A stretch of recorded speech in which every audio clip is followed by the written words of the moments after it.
My dad's entitled toxic ex quite literally blows up on the family in a way that none of us expected, as she said some terrible things that really offended pretty much everybody. But now she's crawling back to the family pretending that she's sorry. Also, she can attend our family cruise for free. And I'm honestly so blown away by how manipulative this woman's been towards my dad and pretty much the rest of the family. Here's what happened. Okay, so my dad has been dating this woman for about a year now, and for the sake of the story, I'll call this woman Annie. Now, I really liked her. My dad has pretty bad taste in women, so I was pleasantly surprised. She and I hung out a lot, and she really went out of her way for me. She got me gifts and insisted that we had girls' nights with just the two of us. She bought us matching bracelets and pajama sets and all of that. Now, I don't have a relationship with my mom, as she really was just a deadbeat. And Annie knew this, and I feel like she really tried to step up into a mom role for me, even though I'm definitely an adult at this point. And I will admit, that broken little girl inside of me ate it all up. The 8-year-old version of me really thought she actually cared about me. Anyways, Annie and my dad broke up when we were at our family cabin celebrating my grandma in an explosive fight, and she said some really nasty things about our entire family. Now, I'm the only daughter, and she really targeted me for some reason. She said I was fat and superficial, and I took hours doing my hair and makeup because I was obsessed with male attention, saying that I use my body to make money, even though I'm a bartender, which doesn't make any sense, with the heavy implication that my dad raised me to be a lady of the night. There was more than that, but that's honestly what really kind of stuck with me. She also called my gay brother really terrible names, and overall just kind of went through every family member and said some really nasty stuff. Now, she didn't say it in front of all of us, but we could all hear her since they were all outside on the deck. The reason she dumped him is unclear, but it seems like she was mad that he bought a house close to my grandma because I guess she wanted him to move closer to her family. They don't live together, but I do think that when he told her that he was buying a house, she thought it somehow involved her. Anyways, that was like around a month ago, and my dad has said that she reached out to talk and wants to work things out. My dad's actually considering it because he's a moron who let this crazy lady treat him and our family like garbage. He said that she's sorry and she didn't mean it, and that she loves me. She just has some issues because her ex cheated on her, and it's like, dude, what are you talking about? So I guess she can just manipulate me and lie to my face, while she secretly thinks awful things about me and is just using me to get closer to my dad and to look like a good person because, you know, she was cheated on. Yeah, okay, buddy, sure, why not? Now, here's why she is really entitled. My brothers, my aunt and uncle and I booked a family cruise for our dad's birthday. So it'll be my brothers and cousins and our partners, my grandma and my uncle and aunt and their partners. And of course, my dad's gonna be there, and at the time, Annie was as well. We paid for all of it, and again, I'm not rolling in cash myself, but we thought it would be a nice gift because my dad loves cruises, and my grandma is fading away, and she also has never left the country before, and my dad adores her. We paid for the cabin Annie and my dad would stay in, and we paid for both of their plane tickets. And it's here that we realize that Miss Annie really thinks that she's still coming, but apparently she was shocked to hear that her plane ticket was canceled. Now, my dad wants us to reconsider, but we've told him that if he thinks that she's coming, then we will give away his cabin and he can either stay at home or book another cruise himself, because this one's sold out already, I'm pretty sure, and even if they're not, the room price range is extremely high. So Annie never apologized to us, she said some nasty things about us, and somehow still thinks she's coming on a free cruise that we paid for. And now she's upset because she already bought a bunch of swimsuits and all this other crap. But sorry, Annie, I didn't want to subject you to my fat body in a bikini while I'm on the beach, so you better just stay home and stay out of my life. Oh man, yeah, this is some serious entitlement here. She really thought she could say these terrible things about you and the family and still show up on vacation? Like, bro, no, that is absolutely not gonna happen. You could take a hike. I'll never understand people who act like this. They say terrible things in the heat of the moment, and then they only come back trying to, like, I don't know, be in everybody's good favor, just so they can get some kind of benefit the rest of the family's getting. And it's like, dude, if you had just had a simple conversation with dad about this and not lost your mind on him and everybody else in the family, literally burning bridges in the process, all of this could have been figured out. Because at that point, she showed her true hand. She showed that, yeah, she didn't actually care about everybody, and she was only being nice to the original poster just to be a manipulative jerk and like try to play that against them. That is so obnoxious and so unfair. So yeah, this lady is a piece of work, and honestly, I can't stand people like this. And hopefully your dad sees the truth and doesn't go back to her anytime soon. If you like Am I the Jerk, you're probably going to love Am I the Genius. Check it out, link down below in the description. Also, go to amithejerk.com/submit if you would like to submit your own stories. Am I the jerk for accidentally insulting my best friend's vegan boyfriend, which eventually led to them breaking up? Because right now I'm kind of thinking that this is all my fault. Here's what happened. Okay, to give some context, my best friend, who I will call Sarah for the sake of the story, has been friends with me for about 11 years, and we are extremely close. We've been through good times and bad times. We've had successes and we've had failings in life. We've been through breakups, her divorce, relatives passing away, etc. We have history and a deep connection. Also, add to the fact that I'm gay and we just don't have any filter when we are together. It's one of those speak before thinking situations in all its terrifying glory. Yesterday, we were at Sarah's place for the main goal of me meeting her new boyfriend in person. The plan was simple: get some drinks, have some food, and play some board games, just to celebrate the beginning of a new relationship in Sarah's life. At the beginning, everything was great. He was open and fun. I told some funny stories about Sarah and myself, and Sarah and I roasted each other as usual, and her boyfriend laughed a lot watching us. We had been drinking and talking for about an hour when the food delivery finally arrived. I noticed that some of the dishes were vegan, so obviously I asked a question about it. Sarah isn't vegan or like a vegetarian, and her boyfriend's dietary preferences weren't a topic that we had discussed before. So the boyfriend told me that he's been vegan for almost 10 years. Without missing a beat and without a second thought, in the most flirtatious and seductive way possible, I looked at him and I said, "Ooh, so you're organic and grass-fed?" Like he was some kind of piece of steak. And when I said this, he was stunned. Meanwhile, Sarah was on the floor laughing.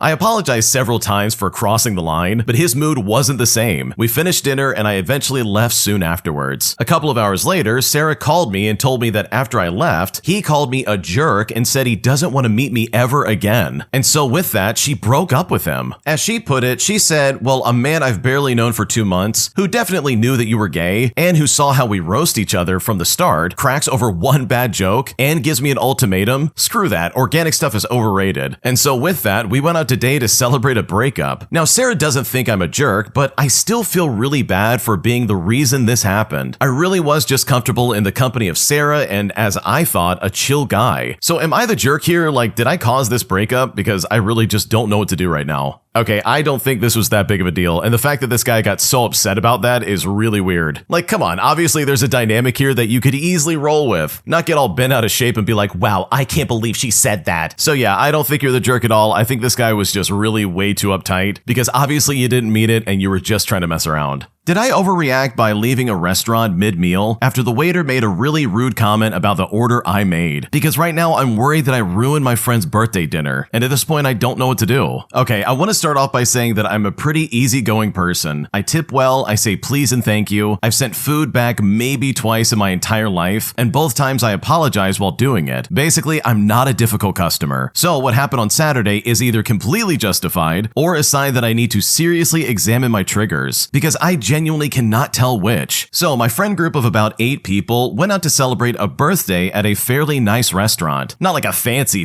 restaurant, but the kind of place where the menus don't have pictures and the pasta is described using words like rustic and hand-pulled. Basically a sit-down occasion type of thing. I ordered a pasta dish and I asked if I could swap the protein for a vegetarian option, which I think is a totally normal request, by the way. Now the waiter said yes and it wasn't a problem. Like, I really thought this was all fine. Then my friend next to me ordered a steak medium rare, and without missing a beat, the waiter looked at my order, looked at her order, and said with a little smile, "Well, someone at this table has good taste." And this was not under his breath. This was out loud to the table, all with a smile like he had said something charming. 3 of my friends then let out some awkward laughs, and I felt my face go hot. I sat with it for about 90 seconds as I was trying to calm down, and then something in me just decided no. I put my napkin on the table, I said to my friend, "Actually, I'm gonna head out, happy birthday," and then I left. I didn't make a scene, I didn't say anything to the waiter, I just removed myself from a situation that made me feel publicly mocked and small, all in front of people that I care about. Now, my friends texted me afterwards, and 2 people were supportive, and 3 of them thought I overreacted. One said that he was just joking, which is the sentence I have the least patience for in any language. The birthday friend said she wasn't upset, but that it did make things awkward, which I completely understand and I feel bad about. I mean, that part I genuinely regret. But seriously, was I wrong to leave? I didn't cause a scene, I didn't ruin the dinner, I just decided I didn't want to sit for 2 hours being served by someone who'd already told me in front of like 8 people that my dietary choices were inferior. So was quietly leaving actually the most composed response I could have had, because right now I don't know what to do. Okay, I gotta be honest, I think you really should have like stood up for yourself and not left the table. That is absolutely, in my opinion, a complete overreaction. I think you really shouldn't have done that, because I think some friendly banter with a waiter could have diffused all of this. I really do think that they were just joking. Like, I don't think it's that deep. They weren't going out of their way to be like, oh, I'm going to insult you. And even if they were, like, there's plenty of ways you can diffuse the situation and bring this right back to him. So in my opinion, I think you did overreact. I think you easily could have stuck around and just like stayed and ate the food with them and focused on your friend who was celebrating their birthday instead of like choosing to be offended over something so mundane, because this entire situation could have been handled way better, and I think this absolutely was an overreaction. Am I the jerk for not staying at the airport after my niece got arrested for shoplifting? Because right now my sister is pissed off at me despite the fact that she abandoned her daughter with us just so she could get home early for work. Here's what happened. Okay, so we were all going to be flying back from a family member's wedding. And for a bit of context, a bunch of us were on the same flight that got canceled. Thankfully, we were able to get tickets for another flight that had a layover. Meanwhile, my sister sneakily got a flight on a direct flight. She basically left us with her 17-year-old daughter because she said she had to get back home for work. And we knew she didn't tell us because she knew we would not have agreed, and she knows that we all think her daughter is a pain in the butt. But anyways, with no other options, we took her with us to the airport, and she was her moody, difficult self the whole time. While we were waiting in the airport during our layover, she got up to supposedly go to the restroom. Well, when she got back to the airport, police came up and she got arrested for shoplifting. The police said that since she was 17 years old, she would be charged as an adult there and transferred to the county jail. They said that she could be out tomorrow, or it could take longer depending on how busy they were. We all had our own places to be, and we were tired from dealing with travel stuff. Most everyone, notably besides me, had younger kids that were also tired and cranky. No one wanted to change their flight again and get a hotel for what may be multiple nights, just so they could stay and wait for her. At this point, to be honest, we were all just fed up with her. We talked to the police about it, and they said it would be okay if we took our flight. So we relayed the information to my sister over text messaging. She was upset and demanded that somebody stay, saying that we couldn't just abandon her there. And by the way, we did check to see if there were multiple flights my sister could take to get there by tomorrow, and she says she couldn't because she had work. And we said, well, so do we, but that was honestly it before we got on our flight. So when we got home, my sister was freaking out because we all left even though she said she had work. She's now just mostly mad at me for leaving since I didn't even have kids like the others do, and she thinks my work is much more flexible compared to hers. And apparently they would have believed if I had just lied about flight issues or used more days off. So seriously, am I the jerk for not staying with my niece after she got arrested? Because this honestly is obnoxious and I don't know what to do.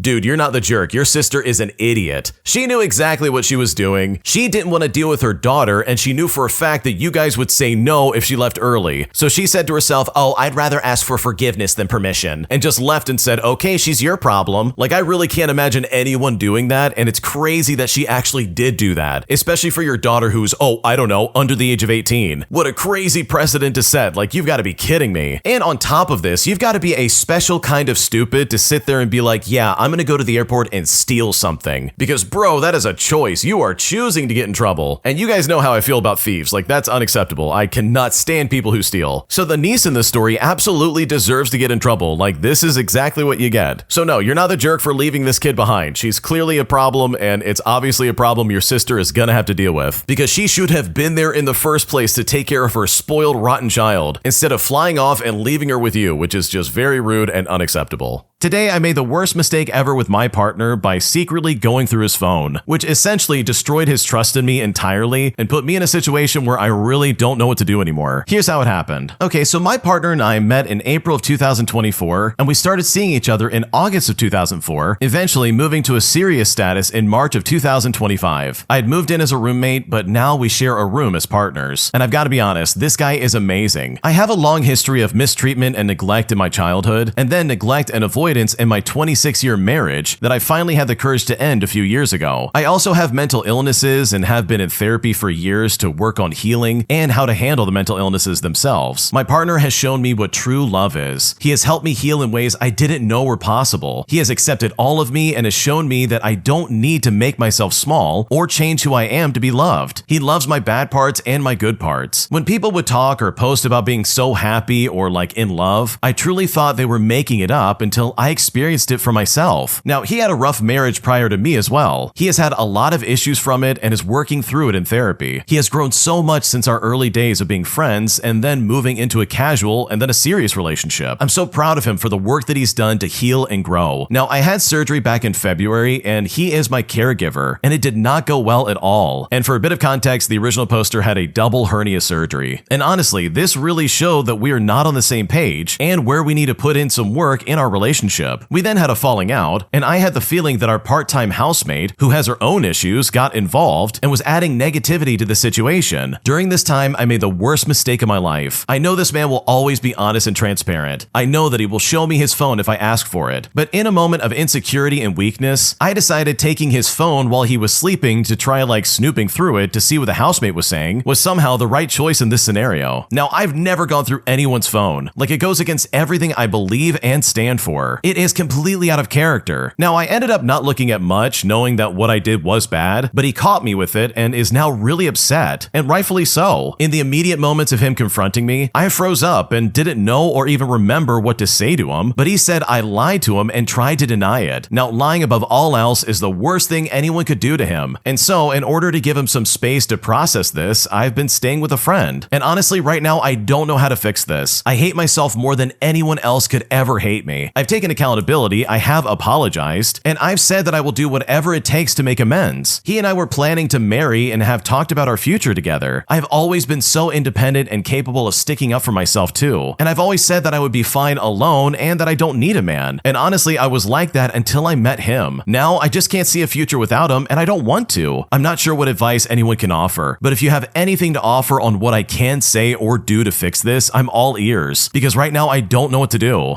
Okay, honestly, I think this is one of those situations where I think some honest communication before going through their phone would probably have been like a lot better than doing this. I don't know, I think going through his phone in this situation really was not the best decision, especially if you're basing any kind of suspicions you have off of like a hunch. Like, that is not a good enough reason to be like, oh, he's got to be hiding something. I don't know, that just seems like a big jump in logic and it's only going to end badly, which it kind of sounds like it is. So honestly, I hope this all works out for you and you're able to like turn this around, because clearly you really are sorry and you're trying to like make it right. And hopefully if this guy really does love you in the way that you say he does, he'll see that you really mean it and he'll just give you another chance. Am I the jerk for kicking my crush out of my house after he essentially used me for a free dinner and a free laundromat visit? Because right now I'm still pissed off about this, but I don't know if I took it just a bit too far. Here's what happened. So I feel so stupid even typing this out, but I need to know if I overreacted here. I'm a 27-year-old female and I have had a massive crush on a guy I know from my building for about 6 months now. We flirted a few times in the lobby, so when he casually mentioned his washing machine was broken and his landlord was taking forever to fix it, I offered up my own washer. I told him he could bring his laundry over to my place, and I would even cook him some dinner while we waited. I was honestly so excited. I spent way too much money on nice groceries and spent like 2 hours deep cleaning my apartment before he got there. Well, he then showed up over an hour late, and he did not just bring a load of laundry. He brought 3 giant black trash bags full of dirty clothing. Like, it literally smelled like a gym locker room. I was a bit taken aback, but I brushed it off and I showed him where the machine was. While I was in the kitchen cooking, he just crashed on my couch. He didn't try to help out. He didn't try to like talk to me. He just scrolled on his phone with the volume all the way up. When dinner was finally ready, he came to the table, ate 2 massive plates of food in about 10 minutes, and didn't even say thank you. Then, without asking, he opened my fridge and drank the rest of my expensive wine straight from the bottle itself. Now, at this point, I really was annoyed, but the final straw happened while I was washing the dishes by myself. I heard him on the phone in the living room. He was talking to his buddy and said, "Yeah, man, my clothes are almost done. I'm just wasting time over here. I'll meet you guys at the club in like 20 minutes. No, she's not coming with us. And then he just started laughing. And yes, I heard him. He literally just used me for a free meal and a laundromat. So I walked into the laundry room, I opened the washer mid-cycle, I pulled his soaking wet clothing out, and I dumped them right back into his trash bags. I then hauled the bags to the front door, walked into the living room, and I told him to get out of my apartment. When I did this, he started freaking out, calling me crazy and saying that I was the one who volunteered to help him out in the first place. He then said his clothes were ruined and dripping everywhere, and I told him that was not my problem, and I slammed the door in his face. And now he's telling some of our mutual neighbors that I invited him over just to trap him, and that I threw a psychotic fit for no reason. And some people are even saying that I went just way too far by pulling his clothes out of the washer, and that I should have just let him finish. So seriously, am I the jerk here? Because I really don't know what to do. Okay, first off, I don't think you're the jerk by kicking the guy out. Like, if he was being this much of like a rude idiot, then sure, maybe it's time for him to leave and go figure out another arrangement. But in my opinion, I think you're completely foolish for expecting something more out of this interaction. Like, did you really think this was going to be some kind of like romantic dinner with a guy you don't even know? It doesn't even sound like you knew this guy very well going into this. It seems like this was just someone you had like a crush on and you're like, oh, I should bring him over to my house. That'll be great. Like, sure, yeah, it might be great, but he also might be a massive jerk who's going to sit there and just take advantage of you, which from the sounds of it, that's exactly what happened. So no, you're not the jerk for kicking him out, but I think you're very foolish for thinking something extra was going to come out of this. And that, in my opinion, might be the worst part about this. Am I overreacting for making my husband sleep in the car? All because he brought his ex-girlfriend's ashes on our honeymoon. Because at this point, I'm very distraught and I'm not sure if I made a mistake. Here's what happened. Okay, I know this sounds insane, but please just hear me out. I'm a 29-year-old female and I just got married to my husband 2 weeks ago. We've been together for 4 years and he lost his previous girlfriend to cancer about 6 years ago. I've always known about her, and he still wears a necklace with some of her ashes in it, which I never had a problem with because I know that grief is really complicated. But then this situation happened.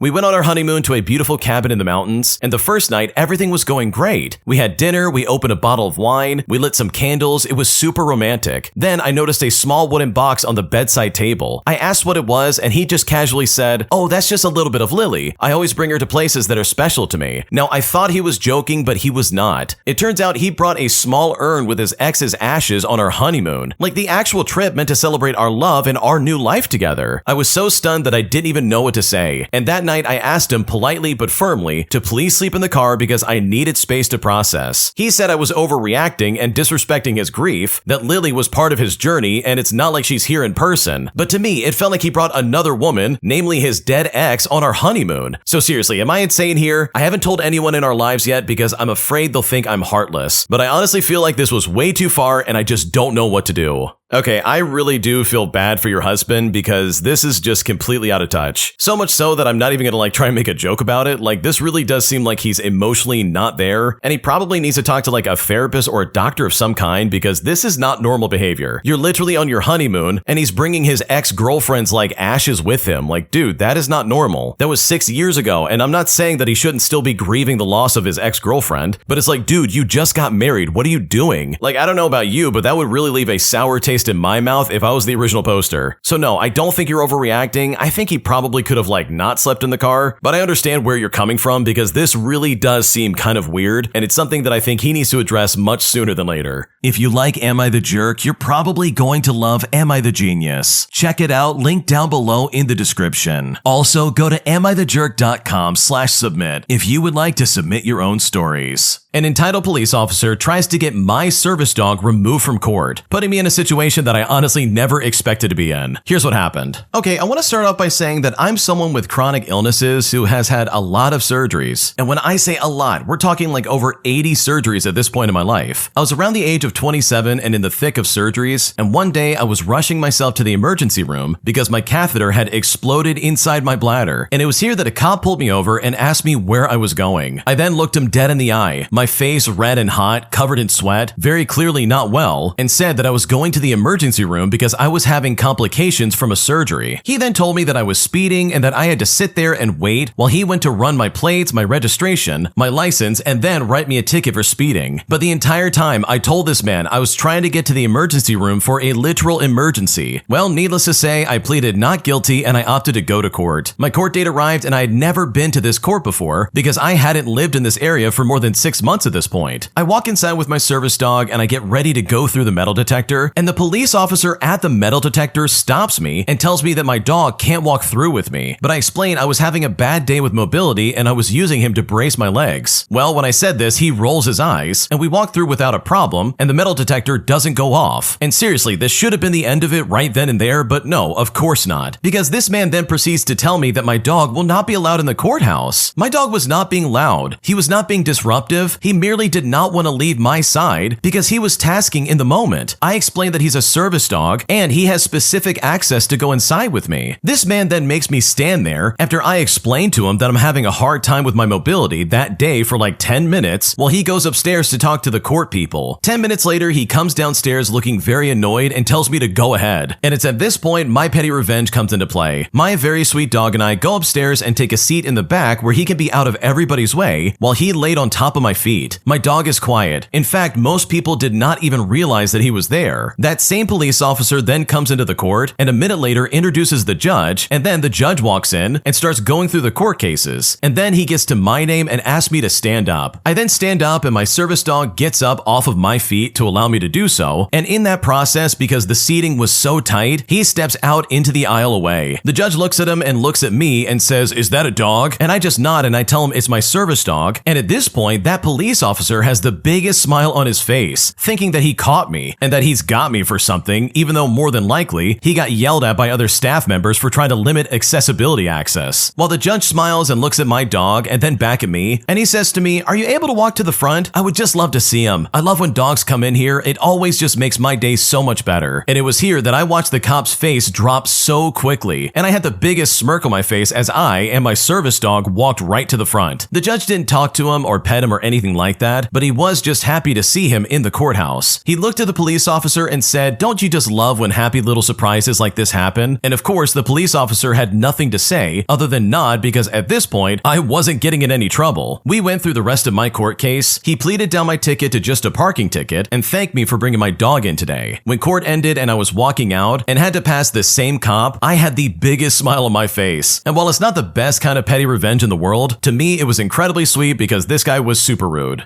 Yeah, it is not a good look to sit there and be like, you can't have your dog in here, and then try to be like, "Oh, you still can't do it. Don't care if it's a service dog. Sorry." Like, that cop's a complete idiot. Anyone with a brain, especially a police officer, would know that, yeah, you can have your service dog in a courthouse, because I'm willing to guess that it's probably super illegal to say otherwise. So honestly, I love the way you did get some like petty revenge, because this cop was completely out of line. My micromanager is one of the most annoying people that I have to deal with on a daily basis. So I decided to get some petty revenge by returning the favor in a way that she simply cannot ignore, resulting in me taking up more of her time than she ever asked for. Here's what's going on. Okay, so my team lead at work is a horrible micromanager, and it's in a way that seems to just exude control and be able to provide some sort of demand of her subordinates. And this gets on my nerves for many different reasons. This is the only job in our field of social work she has ever had, and she is specialized in a very specific part of this role. When she attempts to give direction to anything not related to her very specific specialty, it is extremely misguided and often incorrect and outdated, and if anything, just inappropriate. She has a very busy schedule that involves several meetings throughout the day, as well as attending rounds and covering for call-ins, etc. Well, my petty revenge towards her comes in the form of calling her at the most inopportune times just to give her reports on everything I've done so far that day. And I'm not asking for any direction, by the way. It's just one of those things where I'm like, this is what I've done so far with each of these complex cases in detail, as well as detailing who I've charted, who I've contacted, while explaining my plan of what I'm gonna do next. On days where she's been especially full of helpful directions, she gets multiple reports on everything I've done that day. And you know what? It brings me great joy in knowing that I've disrupted her workflow just a little bit, because the way she acts in this office is incredibly obnoxious. Okay, I gotta raise my hand here. I've done this exact same thing so many times. Dude, in the past I had a micromanager who was one of the worst people on planet Earth, because she acted very similar to the original poster's problem in this story. She was always asking for updates and wanted to know everything going on. And so you know what? I did exactly that. I said, okay, I'm gonna tell you everything going on and I'm gonna waste as much time as possible. And you know what happened? It eventually worked and she stopped asking me to give her so much details. Like, who would have thought micromanaging the micromanager would like result in any kind of action? So I love the route the original poster's taking. They're saying to themselves, oh, okay, you wanna play ball? Fine, let's play ball. And that, in my opinion, is super funny, and I just love the way this went down. My boyfriend had a very weird reaction to my future salary as a clinical psychologist, as he's now essentially downplaying what I'm going to be doing with my career, while also trying to to take away my enthusiasm for what I get to do. And at this point, I'm kind of concerned about this and I just don't know what to do. Here's what's going on. I'm a 19-year-old female and I've been noticing some concerning behavior from my boyfriend that's left me feeling very weirded out. We've been together for about 9 months, we are the same age, and I'm studying to become a clinical psychologist while he's pursuing a career as a mixologist. A few months ago, he jokingly said, "Well, what if I go to trade school and end up making more money than you, and you went to university for all those years?" And his tone when he said that felt mocking, and it rubbed me the wrong way, but I just brushed it off at the time. Well, fast forward to recently, and I shared my excitement about one day finishing my degree and potentially starting my career. He then asked me if I knew how much I'd make, and I said that I didn't know and I just didn't really care. I mean, I am confident and I will be okay regardless. He then researched it and looked shocked when he saw the figures, and when I asked him to show me, he hesitated before sharing the information. Here's where things get a little bit weird. After showing me the salary figures, he immediately stressed that I wouldn't actually make that much because of taxes, saying things like, "Oh, well, most of that will go to taxes. You won't really take home that much money." And it felt like he was trying to downplay my potential earnings and take the excitement of it completely out of it. And I just said to him, "Okay, that's good," just to try and move past it, but he didn't seem happy for me or impressed by the figures. Instead, his tone and body language suggested jealousy or insecurity. He then gave me strange looks and started researching his own expected salary. I'm starting to feel like his behavior is driven by insecurity about my potential success. So seriously, am I reading too much into this? Or is there something genuinely concerning about this behavior? Because right now, I just don't know what to do.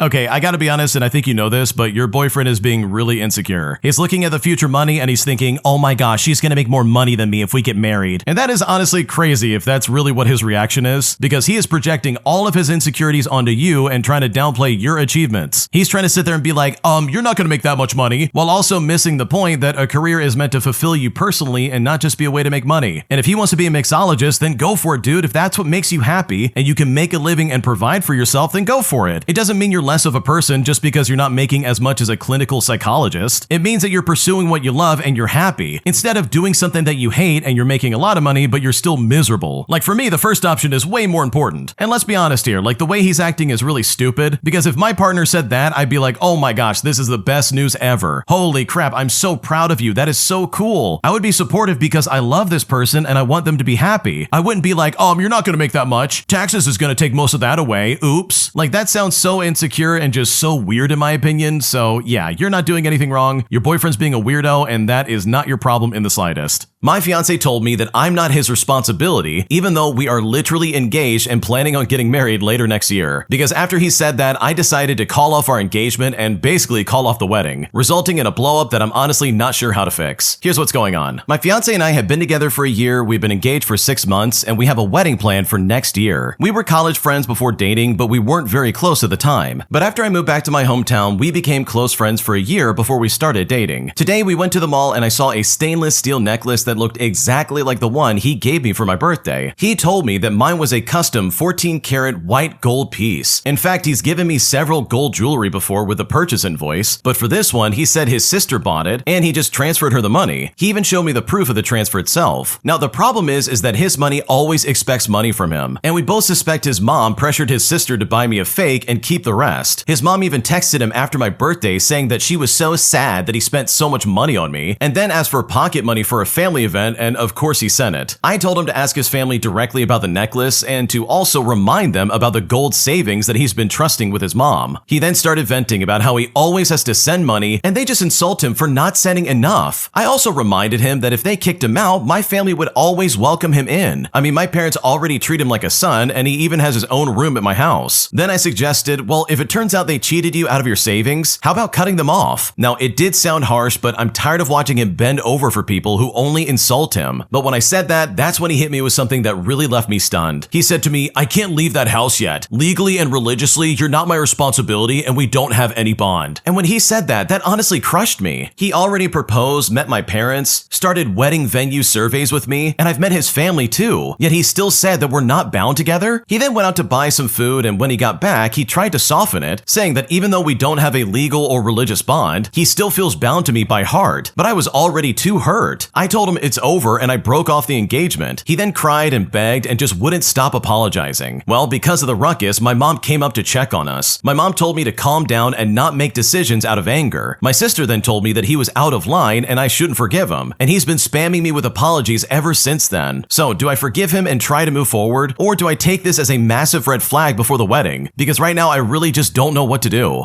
Okay, if I'm being completely honest, I think you guys are getting married way too fast. Like, holy crap, do you actually even know this guy? Like, what's going on right now? Also, his family sounds like they're the kind of people who will always take advantage of him. Like, I guarantee you they're gonna be asking for money pretty much until the end of time. And that's not fair for you or for him, like seriously. So I don't really blame you for calling things off, but also I would really reconsider if like getting married this quickly is what you should be doing. I know if I was in your shoes, I would not be doing that because that feels way too fast, but hopefully you're able to figure something out because this honestly just sounds like a nightmare to deal with. Am I the jerk for refusing to play nice with my parents after they literally replaced me in my own home? Because right now I really just don't know what to do. Here's what's going on. Okay, so my wife and I, both of us 24 years old, moved several states away from our families 3 years ago. And ever since then, we've only really visited them for the holidays. I've pretty much always had a passive relationship with my dad, especially after my stepmom and my stepsister were brought into the family. And for reference, my stepsister is 16 years old. I've tried to strike up text conversations with them every now and then, but it never seems like they care much. They even started flat out ignoring me after I told them about some changes in my life that they're not too happy with. During our visit last Christmas, my wife and I were supposed to stay the night at my dad's house before leaving to visit my wife's family. I didn't know until we got there that my stepmom's nephew, who's 18 years old, was staying in my old bedroom. It turns out he was having some issues at home and asked to stay with my family for just a few days. But a few days turned into a few months, and he had been living there rent-free ever since then. All my pictures on the fridge had been replaced with pictures of him, and during the Christmas dinner, my parents talked on and on about how excited they were to visit him at college to watch him play football. Now, he's moved to a university that's about the same distance from my parents' house as my apartment is, which is about 800 miles, and they haven't visited me once since I moved there 3 years ago. I couldn't care less about having a relationship with my parents moving forward, but my grandmother wants me to make amends with them for the sake of keeping the peace. I'm closer to my grandmother than almost anyone else in my family, so her feelings are very important to me. I explained to her that I tried for months to talk with my parents, but they never answered and they left all my messages on read. She's upset with their behaviors, but she wants me to be responsible for changing things. But unfortunately, I like to be the one holding the matches when a bridge is burned. So am I the jerk for going against my grandmother's wishes and standing my ground on this? Because really, I'm still incredibly pissed off about this. Okay, someone in the comments section said this and I couldn't agree more. They basically said that you need to maintain your relationship with your grandmother, who obviously has like a vested interest in you, and just don't even bother with people who refuse to answer or like reach out to you. Like, these people do know the phone works both ways, right? And I gotta be honest, I hate this saying of like, oh, just keep the peace, because to me it feels like a dog whistle that, yeah, they know the other party is completely irrational and stupid, and you're the only person that actually can fix this instead of them. Because good lord, you haven't done anything wrong. You've tried to reach out, you've tried to be like open and available, but they're not reciprocating, and it really seems like they just don't care. So no, you're not the jerk. I don't blame you for not wanting to apologize for something you didn't do, because this situation really falls on your parents and not you. My boyfriend woke me up from a dead sleep just so I would brush my teeth, and I'm now fully pissed off because I cannot get any sleep now, and at this point I just don't know if I'm overreacting. Here's what's going on. Okay, I want to start off by saying that I'm writing this at midnight, wide awake, fuming, because my boyfriend woke me up an hour ago just to brush my teeth after I've told him not to before. We've only been living together for like 2 months and dating for 4 years, and this is the second time he's woken me up after I fell asleep early just to get me to brush my stupid teeth. For context, I don't normally sleep until like 1 o'clock in the morning, and he usually sleeps earlier than me for work. I mean, he does wake up at like 5:30 in the morning on work days. I work hybrid, so I sleep in most days, and on days that I need to be in person, I wake up at 5:30 with him to make us breakfast and to prep our lunches, and then I just head to work. After work, we come home, we get groceries, I cook, and then he does the dishes. Basically, he didn't finish cleaning until like 8 o'clock, so I went straight to rest in bed after my shower while he played video games. And while I normally play with him, today I fell asleep while browsing. Now, 2 hours later at 10 o'clock p.m., he finished playing and came to wake me up to brush my teeth. This has happened once before, and I've told him to leave me alone when I'm too tired. And today I actually fell into a deep sleep and was super out of it, trying to mumble and just push him away. But he still insisted that I wake up, and then left after a while to put our clothes in the dryer, being incredibly loud in the process, by the way. And so that just literally woke me up fully. When I went to brush my teeth and I tried to go back to sleep afterwards, I couldn't do it. I'm now pissed out of my mind and I want to scream scream at him, but he's peacefully asleep now after ruining mine. He started a new job this week and is working from home tomorrow, while I've got another full day in person, so there's that as well. I feel my sleep deprivation is making me so angry right now, but I just can't understand why you would wake someone up mid-sleep just to brush your teeth. It's not the end of the world to miss one night when I'm gonna be brushing them in the morning anyways. I normally brush and floss and tongue scrape and mouthwash every single night, and before moving in together, I rarely fell asleep early, but these in-person days have been extremely exhausting for me. So seriously, am I overreacting here? Because right now I don't know what to do. Okay, this is so stupid. Your boyfriend's an idiot. I'm sorry, but if anybody said, hey, you gotta wake up and brush your teeth, I would probably lose my mind. Like, there's no way I'm gonna be okay with that. It's like, dude, I'm asleep. Leave me alone. I'm not gonna wake up and brush my teeth. I'm going to bed, dude. And I'm right there with the original poster too, by the way. I brush my teeth all the time, so like, this is not some like, oh, you haven't brushed your teeth in a while, you gotta do it. Like, I'm brushing my teeth and I'm flossing every single night, just like you probably should be doing. So like, missing one night is not gonna ruin your life at all. And in my opinion, it doesn't justify anybody waking up their girlfriend and being like, hey, you gotta brush your teeth, go ahead. So no, you're not overreacting. I would also be super pissed off, especially if I couldn't go right back to sleep afterwards. Like, good lord, that would really be upsetting, and I don't blame you.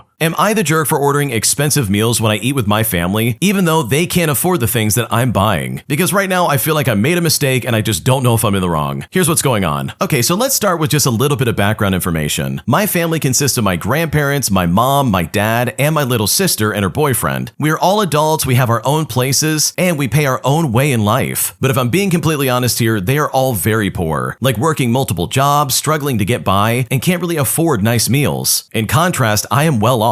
I moved out and worked multiple jobs while in college in order to be able to afford it, as well as just any life expenses. I had days where I couldn't afford food, I lived in a terrible housing situation, so seriously, I know what it's like and how hard it is. And so with that bit of context, here's the situation. We sometimes go out to eat like a few times a year. It's always planned by my mom as a birthday get-together during my birth month. However, every time the bill comes out, everyone's suddenly going to the bathroom, they're on a smoke break, literally do anything and just pretend the bill isn't there. So I end up paying for everyone, even though it's supposedly my birthday dinner, and I didn't plan anything or even pick the place out. And this year, lo and behold, they tried to do this again. I tried to cancel, citing low funds, and ended up just saying in advance that people should pay for themselves. Everyone ended up ordering less food, used coupons, etc., and made comments about me being off the hook. I also ordered a decently priced steak to share with my fiance, and it's here that they made comments and gave me looks. So seriously, am I the jerk for not paying for everyone else while also ordering a nice steak when they couldn't even order something nice like that? Because right now I'm very frustrated and I just don't know if I'm in the wrong. Okay, I gotta be honest, like I really agree with a lot of people in the comment section here, because sure, it is kind of weird that they're always trying to get you to like pay for everything, but in my opinion, if you know your family's struggling and you know they can't afford some of the things on the menu, then maybe just pick something out that's not as expensive on the menu. I don't know, maybe that's just me, like sure, you can pay for it and it's your food and money, you could do whatever you want, but like honestly, why can't you guys just do like a potluck dinner at somebody's house instead of eating at a restaurant that's way too expensive? In my opinion, that would be a way better way of like spending money and like spending time together, but maybe that's just me. My toxic entitled ex gives out my phone number to a bunch of random guys, convincing them that I'm a lady of the night and that I'll sleep with them for only $100. So I decide to get some petty revenge by returning the favor, but this time I end up getting his Facebook account deleted and his phone number changed after I faked a profile picture of him on Tinder with a lot of money, resulting in one of the funniest forms of revenge I've ever had in my entire life. Here's what I did. Okay, so this happened a few years back, and although it's petty, I still can't help but get overwhelmed with maniacal glee every time I think about it. So I was dating this guy and he was your typical jerk. No job, no ambition, still lived at home with his parents, etc. I'm pretty sure you know the type. Thankfully, we only dated for a couple of months, and I realized he had zero will to change and just dumped him like a hot rock. Anyways, long story short, he did not take the breakup very well. I was sitting at home, minding my own business, binging on Netflix when suddenly my phone rang. I usually don't answer numbers that I don't recognize, but something told me to answer that time. And when I picked up, there was a man's voice on the other end of the line. He asked to basically confirm if it was me, and I was like, okay, that depends. Who is this? The guy then said to me, I know this is gonna sound really weird, but your ex gave me your number. He said you'd be down for a good time. I asked him 3 or 4 times if he was sure, because I honestly thought it was just too good to be true,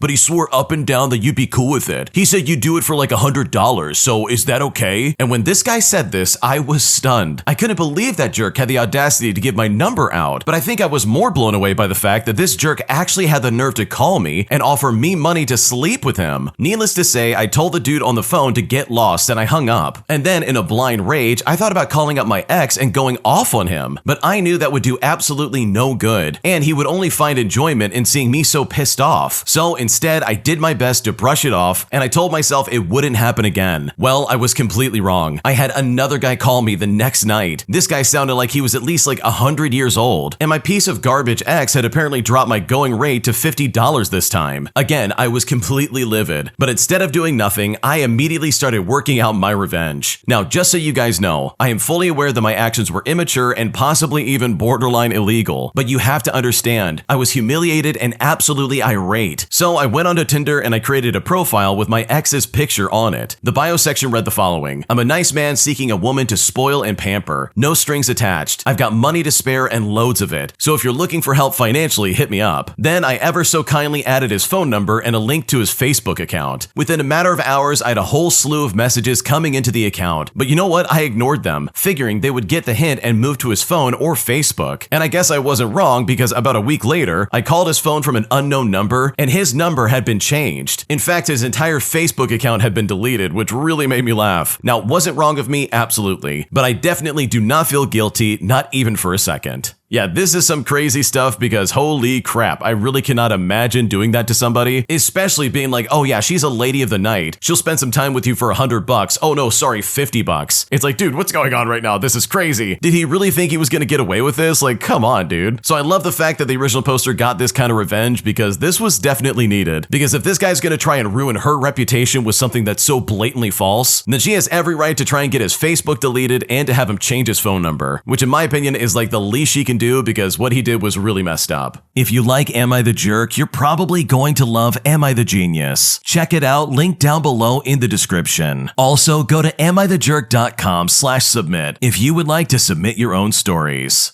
Am I the jerk for scheduling a doctor's appointment during a meeting that my boyfriend wanted me to attend? Because right now he's a little frustrated that I won't do this for him, even though I've done this for him several times before. Here's what's going on. Okay, so my boyfriend owns an Airbnb in a vacation area that another company manages for him. We do use it several times a year, and when we go, I end up doing yard and home maintenance because I have the time to do so, but he spends the day working from home on his computer. So anyways, the management company is changing hands. They held a video meeting a couple of months ago that I attended for him, and it was recorded, so he could have watched it, but he didn't, and he never asked me anything about it. They held another meeting tonight, and he kept sending me email reminders about the new meeting. I told him I wasn't going to watch it this time. It was his turn to do so, but he kept telling me that it was important. For reference, he's selling the property and he won't be doing Airbnb anymore, so in his mind, why do I need to attend the meeting? He continued to send me reminders and talk to me like I was going to attend, but I told him if it's that important, then he should be the one to watch it. Now, here's the thing. He was planning on hitting tennis balls with his friends, and I again said to him, look, if it's that important, then you will make it a priority and stop hitting tennis balls, or just go a little bit later. Then I made a doctor's appointment for the same time so I couldn't get guilted into watching it. So seriously, with all this in mind, am I the jerk for purposefully skipping the meeting? Because right now I'm not sure if I'm in the wrong. Okay, in my opinion, I don't think you're the jerk, because it seems like your boyfriend is being very lazy here. I mean, this is his property after all, right? Like, the guy owns an Airbnb in a vacation area. Like, this is his thing that you've been helping out with. Why would he not, like, step up and be like, okay, let me make sure I'm, like, doing this the right way before I sell my property? Because chances are there's probably gonna be some stupid stipulation that he's somehow gonna miss because he's not attending these meetings. So no, you're not responsible for this. It is definitely time for him to share the load, especially if he's willing to badger you about it all the time. Because you've got it right, in my opinion. If it is that important, then he should be the one to step up for once and watch it himself. An entitled Karen freaks out on me because, according to her, I'm cleaning the gym I work at as a janitor way too early, causing one of the weirdest disruptions I've ever experienced in my entire life. Here's what's going on. Okay, I want to start off by saying that this just happened to me yesterday. As many have succumbed to the harsh reality of this crappy economy, I too have to keep up with the cost of living by having a second job. So during the evenings, I picked up a part-time janitorial job at a local gym for some extra income. I usually come in about 25 minutes before the gym closure just to get a start on the basic cleaning, so later I can focus on the really heavy duty stuff that actually takes place once the customers are gone. Now, I'm vacuuming the women's locker room when an older Caucasian woman walks in from the showers and glares at me the moment she enters the room. Now, trying not to get in the way, I move to the opposite side of the lockers and I just keep vacuuming. But suddenly, I hear stomping footsteps as she rounds about towards me and starts loudly complaining in front of everyone, asking as to why I'm there before closing. She proceeds to hound me that I shouldn't be there when people are there and that I need to leave. She She goes on a rant about how the gym used to close later, and she pays a lot of money to be there and shouldn't have to deal with me being in there in the first place. When I simply asked if it bothered her for me to be there, she did not answer me, but rather demanded to know who sent me in at 7:45 instead of at closing. She then continues to order me around, saying that she needs to blow dry her hair and that I shouldn't be there. Now, at this point, I'm not saying much, because after working many sketchy customer service jobs where customer mistreatment is expected and often tolerated, anything that comes out of my mouth will not be pretty.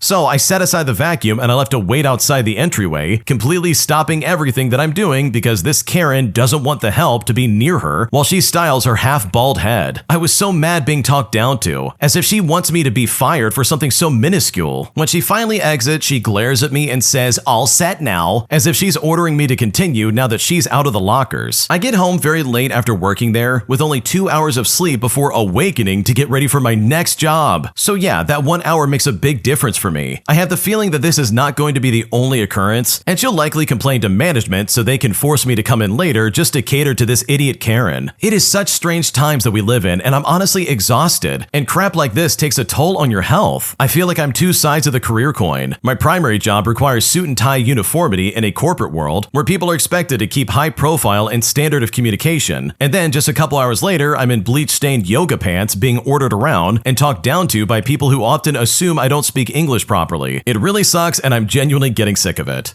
Dude, how can nobody have compassion nowadays? This is so frustrating, like seriously. You were literally just doing your job vacuuming. How does that affect this lady's ability to get her hair done? Like seriously, get a grip. Because I'm right there with the original poster. I can't stand Karens who act this way, or anybody for that matter, especially in customer service. Especially when you literally haven't done anything wrong. Am I the jerk for not accepting to pay full price for my coworkers' food delivery meals? Because right now, after finding out they're way too expensive, I feel incredibly awkward and I'm just not sure how to handle this. Here's what's going on. Okay, so my coworkers are big into food delivery services, and it's a common conversation in our office. I've tried to trial order before, but it just wasn't for me. The meals were really expensive compared to regular meal prepping. 2 days ago, one of my coworkers was complaining that she messed up her delivery window and now has way too many meals, so a few of them would have to be thrown away. But I told her if she was going to throw them all away, I could buy them off of her. So today, she brought 2 chicken meals in and told me they would need to be cooked today because they were expiring soon. Well, I asked her how much she wanted them for, and she said to me $80, which was the full price for the meal. I was awkwardly quiet about it for a minute, and I said I will take one of them. She didn't really say anything back, but I could tell that she was really annoyed. She works in the connecting office, so I haven't had the chance to talk about it with her, but charging full price after having a conversation about them expiring soon was really unexpected. But should I pay the price though? We never agreed on a price ahead of time, and there seems to have been a lot of miscommunication, so if I'm in the wrong, I would really like to know before talking to her because honestly, I don't know what to do.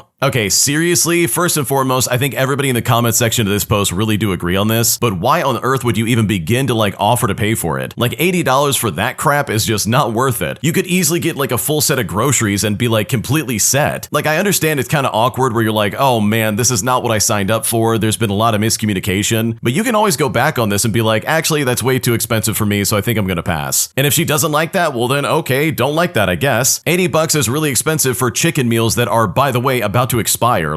I'm sorry, but that's not okay with me. So no, you're not the jerk for not accepting this at full price because this sounds incredibly weird, and the fact that you're trying to even pay for it is also incredibly weird in and of itself. An entitled Karen on the train decided that my suitcase didn't belong in the overhead rack, as she moved it without my permission to put her stupid shopping bags there in its place, putting me in one of the most awkward situations I've ever been in my entire life. Here's what happened. Okay, so this scenario happened last week when I was taking the regional train. All I had was a medium carry-on suitcase and a backpack. Literally nothing outrageous. The train was already pretty busy, so as soon as I found my seat, I lifted my suitcase into the overhead rack and I slid it to the side. And I thought to myself, okay, that's a done deal, right? Well, a few minutes later, this woman comes down the aisle with a bunch of shopping bags. Instead of finding her own space, she pulls my suitcase down, drops it right in the aisle at my feet, and starts shoving her bags into the spot. I asked what she was doing, and she says, "Your bag looks heavy. It doesn't belong up there. Mine, on the other hand, absolutely does." I then told her that it was my suitcase and it was fine where it was. She then just shrugged and said, "Well, you can keep it by your seat. I need the space." As if she had the authority to reassign storage on the train. Meanwhile, I'm standing there blocking the aisle with my suitcase while people are trying to squeeze by. The train staff never came around, so I ended up just awkwardly balancing my bag between my legs the entire ride, while she had her shopping bag stretched out comfortably above her head. Okay, I'm gonna be completely honest with the original poster, and I hope you don't take this in the wrong way, but this is the moment where you absolutely have to stand up for yourself. You can't take this sitting down, like quite literally, you can't just sit there and take this. This lady moved your stuff and said, I deserve this spot and you don't. But it's like, no, really, you don't deserve my spot. I absolutely have the right to put my stuff up there if I want to, and there's nothing you can do about it. So I know for a fact if I was in that situation, I would have been like, no, I'm not moving my stuff, you don't have the right to move it. Get lost and go find somewhere else. Like the original poster was being way too compliant and way too nice. They absolutely should have said something and at least stop this lady from like moving your stuff around. So seriously, I think the moral of this story is like, it's not a bad thing to stand up for yourself, especially against people who are being super entitled and really weird. And trust me, this lady absolutely fits the bill. Am I the jerk for being furious that my cousin dragged her stupid kid with her onto our Italy trip? Because trust me, this kid pretty much ruined everything, and at this point, I just don't know how to feel about it. Here's how it all went down. Okay, so we planned a trip to Italy. It was going to have 6 adults in attendance, and it should have been easy, and it really should have been fun. But my cousin decided to bring her 10-year-old son, and that was a big mistake. Honestly, I hate that she did this because that kid single-handedly ruined our Florence day. We checked out of the Airbnb at 10 o'clock in the morning, and the flight wasn't until the evening. I did the smart thing where I booked luggage storage near Santa Maria Novella, so we didn't have to haul our suitcases around. We drop our bags off, we get the QR code, and it's all smooth as butter. And for about 5 minutes, I thought to myself, this is great. This is going to be a very chill day. But then the kid happened. We're at the Piazza del Signoria, and there's street performers painted head to toe in silver, standing there like a statue. Well, the demon child stares for a minute and then just pinches his leg. And this is not a light touch. We're talking a full-on pinch, like he's testing the guy's paint job. The silver man then jumps and the kid screams, and the crowd laughs, with the performer yelling in Italian, and my cousin falling over herself apologizing. Meanwhile, I'm standing there thinking, oh my god, I hate this so much. We finally drag him away, and I'm praying that we can salvage the day. But no, of course not. He then runs straight to the Neptune fountain and climbs into it like a jungle gym. In fact, the guard blows his whistle so loud that the entire crowd stops. My cousin's face is purple, the guard is pissed off, and the crowd is staring, and at this point, I'm just done. By the time we picked up our luggage that night, everyone was silent. No talking, no laughing, just 6 adults completely drained by one child who managed to turn Florence into his personal war zone. On the train to the airport, I kept thinking to myself, I paid for storage so we could enjoy Florence light and carefree, but instead we got cardio, humiliation, and babysitting duties. And I've got to admit, I muttered stupid kid more than once. I hated the entire day. And honestly, I hate that my cousin thought it was a good idea to drag him along in the first place. So am I the jerk for being this angry, or is it fair to say that her kid ruined Florence and I'm not obligated to pretend otherwise? Because right now I just don't know what to do, especially with that stupid kid. No, I don't think you're the jerk at all. Like, this is really stupid. In my opinion, if 6 adults are planning a trip, then it really should be implied and almost expected that no kids are going to be there. Because then, depending on the kid, this is going to happen. The entire trip and plans are just going to go out the window, and anything you wanted to do is now at the whim of a child who doesn't know what they want to do. And sure, you probably could have said ahead of time like, hey, you can't bring your kid with you, this is an adult trip, but you would think that with 6 adults planning this, it would be heavily implied that no, we don't want any kids involved. So no, you're not the jerk. I think you have every right to be pissed off, and if anything, in my opinion, I would probably never travel with that cousin again, unless I explicitly say, hey, don't bring your kid around, because that sounds obnoxious and I would never want to deal with that.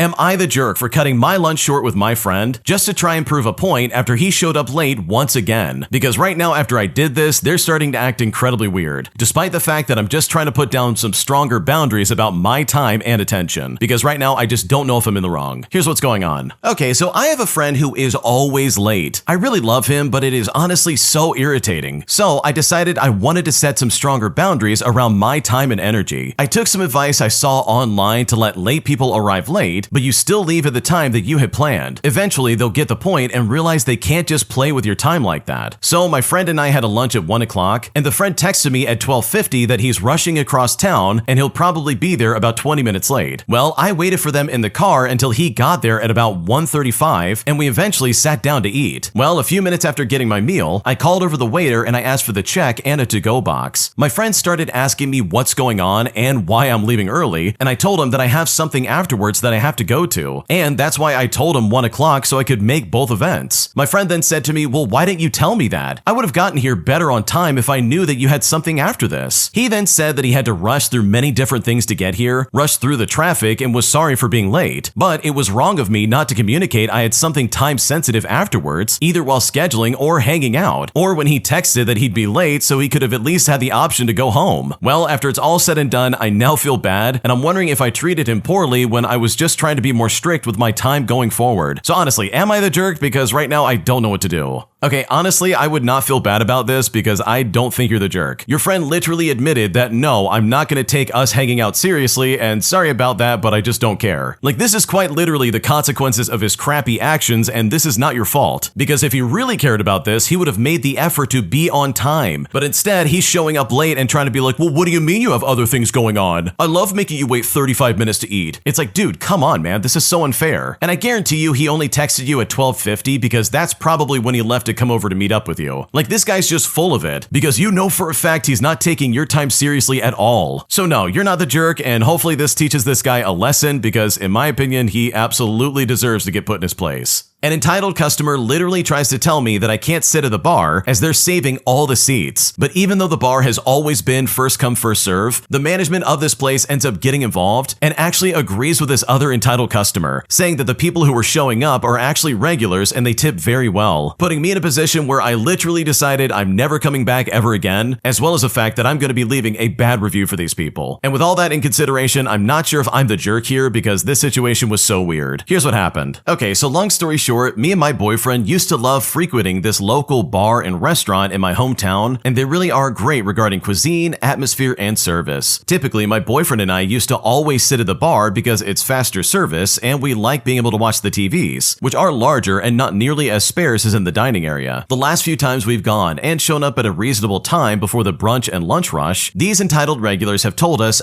sorry, but these seats are saved. But it was always different people on different days. The last time it happened, there were 4 empty seats at the bar, and me and my boyfriend went to grab 2 seats, and the people next to us snapped about these seats being saved. I then asked them, oh, I'm sorry, are they in the bathroom or did they step outside or something like that? And when I said this, they gave us this offended look, and they said to us, no, they haven't gotten here yet. We always sit here when we come in. And when they said this, I had to physically restrain myself from rolling my eyes, and instead, I very politely but sternly told them, look, it's the bar, and it's open seating. If you're saving seats for people who haven't gotten here yet, then you need to get a table. Well, this led to the lady complaining to the bartender, and the bartender ended up getting the manager, who then explained that these people are regulars and they tip very well. But I told her that that shouldn't matter because we do too, and it was my understanding that it was policy that the bar seating was first come, first serve. You shouldn't let people do that just because they want to get wasted faster, which is basically what the problem was. And you shouldn't allow customers, whether they're regulars or not, to be allowed to make up their own policies. Now, the manager apologized, but they just said, they spent a lot of money, and those seats are going to be filled with people we know will be here. If you'd like to wait, we'll get you a table as soon as possible. But I said to him, no, I'm not coming back here, and I'm going to leave an honest review. You all remodeled, and it's been a great renovation, but ever since you did, you've been catering to an elite crowd and enabling certain individuals to literally bypass policy. And that really sucks because this was our comfort place to dine when we had a weekend off together. So with all that in mind, am I the jerk for making an issue out of the way things were being handled? I'd like some honest feedback because I was really disappointed, but I still kept my composure as much as I could. What should I do?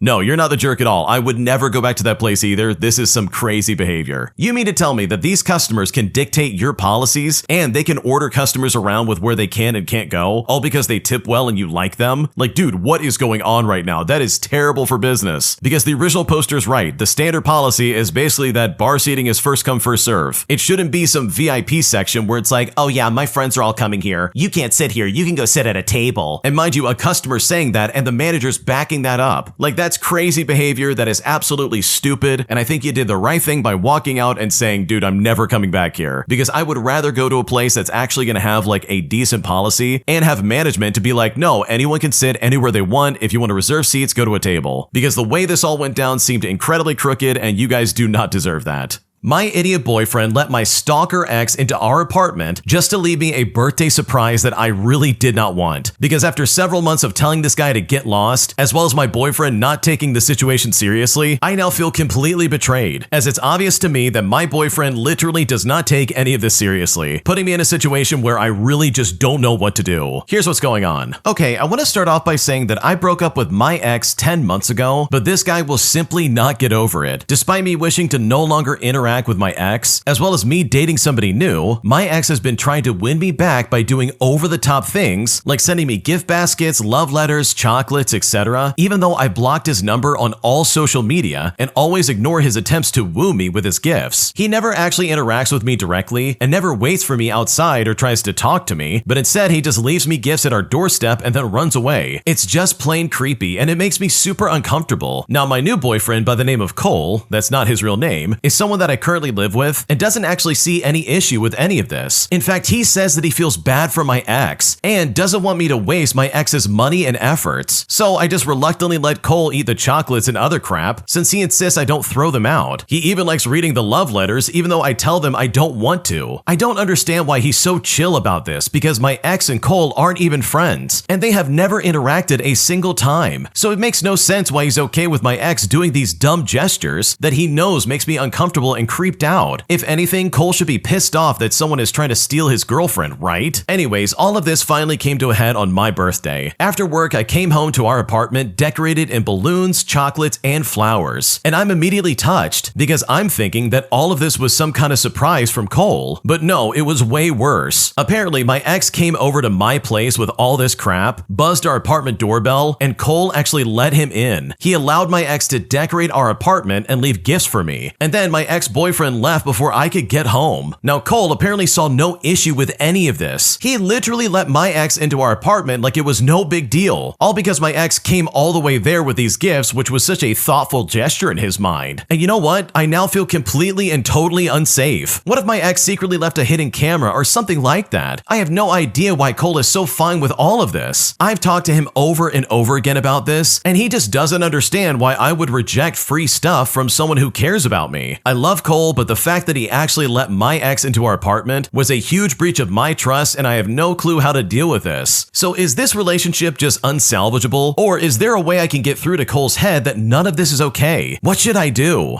Okay, holy crap, this is some crazy stuff. Your new boyfriend quite literally has zero concern for your safety. He's not taking any of this seriously, he doesn't see that this is a problem, and that is not okay in my opinion. Like, dude, what is going on right now? Is he seriously gonna sit there and be like, oh, come on, it's just love letters and chocolates. It's not that big of a deal, it's free stuff, come on. And that's clearly coming from a place of privilege because, come on, dude, this guy's like stalking the original poster. Are you kidding me right now? Like, I don't know about you, but would you really want to be with someone who's gonna let your crazy ex-boyfriend into your apartment to then leave you a birthday surprise with all these decorations? Which, by the way, is right after you said, hey, this guy's a creep and I don't like him. Like, for me, the answer is easy. I would probably break up with someone like this and get out of there as fast as possible. Not to mention get the police involved. Like, dude, what's going on right now? So personally, and I can only speak for myself, this is definitely not something I would ever want to stay with, nor would I ever want to live in this kind of environment because your boyfriend doesn't care about you. He doesn't care that this ex is clearly obsessing over you and trying to like follow your every move and has now officially gotten into your apartment and into your living quarters. And that's really creepy and just completely unacceptable, which I feel is a complete deal breaker. If you like Am I the Jerk, you're probably going to love Am I the Genius. Check it out, link down below in the description. Also, go to amithejerk.com/submit if you would like to submit your own stories. An entitled boomer came up to me at the self-checkout machine and demanded that I scan all of his items for him. And despite the fact that he was more than capable of doing it himself, both physically and mentally, he still came to me with this weird attitude, demanding that I do it for him. Here's what happened. Okay, so this just happened to me and I am still a bit mad about it. Okay, so I'm just minding my own business at the general manager's bullpen when an old man slowly shuffles over to me. The old man says that he needs help and I ask him, okay, what can I do for you? But this customer literally looks at me and remains silent, and instead stares at his 3 items, a dozen eggs and 2 packages of paper cupcake liners. I say to him, sir, this is self-checkout. self-checkout. I'll show you what to do for the next time. The customer then looks at me and says, I don't want to know how to do it. But I say to him, well, we have 2 staff registers open, and I gesture to them over in the distance. The customer then says to me, so you're not going to do it for me? And I say to him, no, this is self-checkout. He then shoots back at me and says, so in other words, you don't want to. Now, I began to respond back by saying, well, I can, but he then interrupts me and says, well, I guess I'll go somewhere else then. And then he leaves the items behind and shuffles onward to the vestibule. Now, guys, please, someone come get your grandpa. He's showing his age and being a rude idiot. He probably makes his wife do all the chores as well. I mean, he was perfectly capable of wringing himself out. Now, I would have helped if he didn't make it into some kind of power play. I bet he would have jokingly asked to slide my discount card if I had interacted with him long enough. I mean, he looked like one of those customers who feels entitled to a discount just for using the self-checkout. Yeah, imagine being so entitled that you not only insult the person who's like there to possibly help you, but you also act like a complete jerk the entire time and then ask for help. And oh, my bad, actually they didn't ask for help. They demanded it and said, oh, so you're not gonna do it for me? You know, as he stood at the self-checkout line. Like, dude, it is not that hard to scan your groceries. And typically it's a lot faster than having to wait in line. Like, dude, come on. So honestly, I think the original poster got really lucky here that that guy decided to walk off, because I personally would not want to deal with someone who has that bad of an attitude. My 2 entitled friends keep spoiling different things I'm trying to watch. Whether it's a movie or a video game I'm trying to play, they're always making snide remarks that ruin the experience for me. So I decided to get some petty revenge by literally returning the favor, as I ruined something for them that they were not expecting, giving me the sweet relief of finally getting back at these guys. Here's how I did it. I've known a couple of guys in a group I still regularly hang out in ever since we were in high school. It's a varied group of different kinds of people, but the 2 guys I'm talking about have stayed very consistent growing up. Now, I would say we're all geeky on some level, but my geek is more on the autistic kind who, for lack of a better word, likes to literally touch grass, whereas theirs was like the more of a super fan who would spend money on merch and internet community and that kind of thing. I don't mean that as a negative, but to describe why the setup for the issue was so frequent. Throughout the years, I've mentioned getting into some fairly new game or series or like a movie, but even if the movie was literally still in its opening weekend, these guys would have been at the premiere. So every single time, they would make some coy comment that somehow spoils something secretly just to have a little laugh with the others who know, or even just making a straight up judgment on it being a bad movie, a bad second season, or a game, or whatever it might be. Now, here's the problem. I'm not that dumb, and they're not very smart when it comes to those comments. If you have a coy little tone and mention something weird about a character that I like, I can deduce the entire joke. Okay, I get it. The guy that they're talking about is dying. If you give me some fan theory name, I can probably work out what the theory is about. Every single time I would tell them to stop, but every time they would say something like, oh, I wasn't spoiling anything, or they'll be like, oh, you don't know if that's what it meant, but guess what? It always is. So finally, this is where my petty revenge comes into play. One of them mentions getting a new subscription to a service just to see a series, and they are absolutely pumped about it. They've seen the first season, they say, and they still have the second season to watch as well. And this is where they say to me, no spoilers. So I mention, oh wait, I've seen that show. And someone else in the room goes, oh, me too, the second season was great. I then say something genuinely not spoiling, where I say something like, oh, I love how this character looked in the second season. And when I said this guy immediately shouts, hey, no spoilers. And he says it with a stern look on his face. Now, at this point, this wakes up a sleeper agent in me that I didn't even know that I had. I then instantly remember every stupid time he spoiled something for me. The absolute gall, I think to myself. This guy's an absolute hypocrite, so I decide to continue. Naturally, I instantly go, what? That's not spoiling. I didn't even mention the other character that died. Oops, sorry about that. And then I list off that character's name. Well, when I did that, he was predictably mad and huffy and very offended. Everyone else was amusedly annoyed at me, and then we just kind of moved on. And I feel really petty, but honestly not regretful, because I feel like I finally got some sweet relief. Okay, me personally, I don't really mind when someone like spoils something because it doesn't really affect me that much. So this doesn't specifically apply to me in any way, but I gotta say, I can't stand people who purposefully do that just to make other people miserable. And from the sounds of it, these guys were absolutely doing that on purpose. They would go out of their way to make these snide remarks just to be like, oh yeah, I can't believe this person died in the movie, or whatever they're doing. Like, that's obnoxious, especially towards people who are like, yeah, I don't like spoilers, please stop. So I love the fact that the original poster got some revenge because these guys absolutely deserve it. An entitled old Karen tries to take a spot that I'm literally already backing my car into, as she said that she's claiming that spot and that I have to move. But what followed is probably one of the funniest series of events I've ever seen, as this lady does everything possible to try and take this parking spot. And I'm honestly still blown away by this entire situation. Here's what happened. Okay, so this happened last Friday. I was driving into the city for a doctor's appointment, which would be one of my last ones right before having my new baby. My toddler was in the backseat sleeping, and since I knew the appointment would interfere with his nap time, I chose to head there early and sit in the car until it was time for my appointment. Since it is a major city, it also means annoying parking, with either street parking where half of the meters are for delivery trucks or passenger loading, and the other half for normal cars. Now there is an obviously way more expensive garage next door with tight spaces that makes taking out a young child while 9 months pregnant almost impossible. But with that being said, I was prepared to circle the block several times over for street parking simply because I had some time. Now I preferably would want parking on my driver's side, as that's the side of the street my doctor's office is on, and it'll be easier to unload my son. When I pull up, I see pretty much all the spaces are taken, including the delivery and passenger loading spots. However, there is one delivery truck blocking the very left lane, and when I get around the truck, I see there is one spot open, and this is the absolute perfect space. I then immediately get into the left lane. I line up and I put on my flashers, and I start backing in. I'm part of the way into the space when I notice a car appear in my camera and in my mirrors, and since I was confused, I decided to stop. It didn't appear that they were in the space, but instead just blocking me from proceeding to back into it. From there, I gathered that the car might be trying to claim the space, but by this point, the delivery truck had moved. But here's the thing, they were just pulling into the space itself. No blinkers, they weren't even properly aligned, just trying to rush into the space before I can finish backing in. I'm sitting there thinking, what is going on? But the next thing I know, the driver, an old lady, gets out of their car and approaches my window. She then tells me, "This is my space and I'll be taking it now." She said that she claimed it but was behind the delivery truck waiting on it to move. I then tell her, no, it doesn't work that way. I am actively backing in and you don't get to claim it just because you saw it first. She then says to me, "Well, I'm taking it." And I just tell her good luck because I'm definitely gonna wait. I know from how I'm already partly positioned in the space that she will not be able to maneuver into the space and will either have to give up or hit someone in the process. Well, sure enough, she spends several minutes trying as hard as she can to get into the space, never even getting close once. She even got where her front end was now positioned more out of the space than her back end, but because she was pulling into the space, that obviously was the opposite of what she wanted to do. From there, she decided to pull completely out of the space and into the middle lane, and this is where she lined up right next to me. And I'm thinking to myself, okay, I might as well just continue to claim the spot. And also, as a side note, I had not moved even an inch the entire time that she tried to get into the space. Well, as I'm backing in again, what does she try to do? She also backs into the space. I stop once again because she is literally an inch away from taking my mirror off, and it's here that she rolls down her mirror because now it's definitely pointless for her to try and claim the spot because at this point she starts cussing at me. But at this point I just wave and I have the biggest smile on my face. Finally, after about 10 seconds, she drives away while flipping me off. And thankfully, I'm finally able to continue and finish backing into my space. And I just couldn't help to think, okay, how in the world did you think you were going to back into the space around a car that was partially in the space 2 lanes over? She would be perpendicular to the actual space itself. And even if she wasn't, there's no way my back end would not have been hit. I sat in the car for another 30 minutes before my son woke up and I took him out. All the while, no other space opened up. I did see her entering the building as I was taking my son out of his seat and putting him into the stroller. And as you can probably guess, she glared at me, but in return, I just gave her a happy, friendly wave just to be spiteful. Okay, imagine being that entitled and weird that you would actively try to stop someone from backing into a spot. Like for starters, she was probably lying about getting that spot first and being like, "Oh yeah, I was waiting behind the delivery driver." But instead, she saw you backing in and she's like, "Oh, this is my chance, let me take it." It's like, no dude, that's not how it's gonna work. If you're too stupid to find the spot, then you're definitely not getting it now. And it's hilarious because the original poster didn't have to do like anything to make this happen. They just kind of sat there and watched as this lady just struggled to park her car in any direction. Like she was all over the road and then flicked her off in the process of leaving, and then has to walk in practically at the same time into the same building. Like holy crap, at that point just find another spot. It is not that serious. So good for you for getting the win here because this entitled old lady had no business acting like that. Am I the jerk for refusing to lend my friend any money, all because I just bought something expensive for myself and I didn't want to spend anything more? Because right now I'm being guilt-tripped hard and I just don't know how to resolve this. Here's what's going on. Okay, so my friend and I have known each other ever since high school. We are close, but lately he's been asking me for money more often. Usually it's just small stuff like for lunch or for gas, and I honestly don't mind helping when I can. Last week, I finally treated myself and I bought a new phone that I've been saving up for months. I was excited, but on the same day,